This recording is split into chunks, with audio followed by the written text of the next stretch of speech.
Сәлеметсіңдер ме балалар? Бүгін біз сендермен 83-ші сабақтың тапсырмаларын орындайтын боламыз. Ең алдымен мәтінді түсініп оқу қажет. Одан кейін мәтін бойынша тапсырмалар орындайтын боламыз. Бұл жерде біз мәтін кім, не туралы екенін анықтау қажетпіз.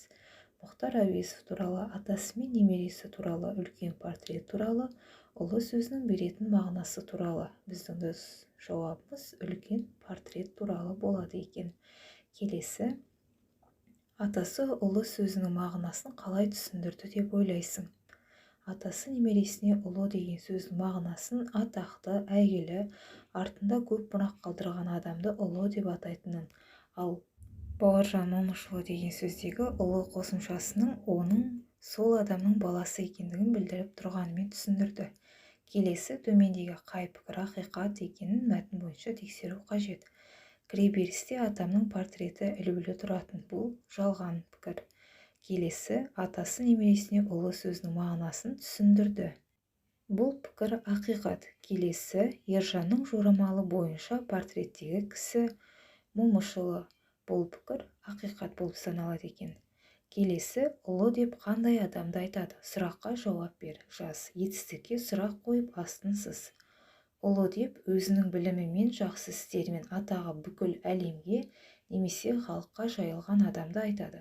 Бұл жерде бізде айтады, не істейді, етістіктің қызметін атқарып тұр. Келесі, оларды қандай қасиеттері атақты етті? Тиісті белгімен белгіле. Бізге Мұхтар Әуезов пен Бауыржан Момышұлы берілген. Мұхтар Әуезовті білімділік, ақылдылық, мейірімділік деген қасиеттері атақты етсе, ал Бауыржан Момышұлын қаталдық, білімділік, ақылдылық, мейірімділік секілді қасиеттері атақты еткен болатын.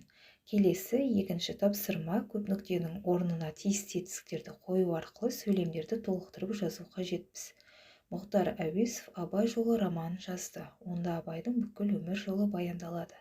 Бұл жерде бізге берілген етістіктер жазды және баяндалады. Келесі орындайтын тапсырмамыз, сөйлемді етістіксіз айтып көр. Етістік не үшін керек екен? Мұхтар Әуезов Абай жолы романын, онда Абайдың бүкіл өмір жолы, яғни етістіксіз айтқан кезде екі сөйлеміміздің де аяқталмай қалғанын көруге болады. Келесі, үшінші тапсырма, кім не істейді? Екі бағанды сәйкестендіріп жазу қажет. Батыр ерлік жасайды. Жазушы кітап жазады. Ақын өлең жазады. Суретші сурет салады. Ал биші болса, биші би билейді екен. Яғни бұл жерде бізде жасайды, жазады, сурет салады, билейді деген етістіктеріміз қолданыста тұр.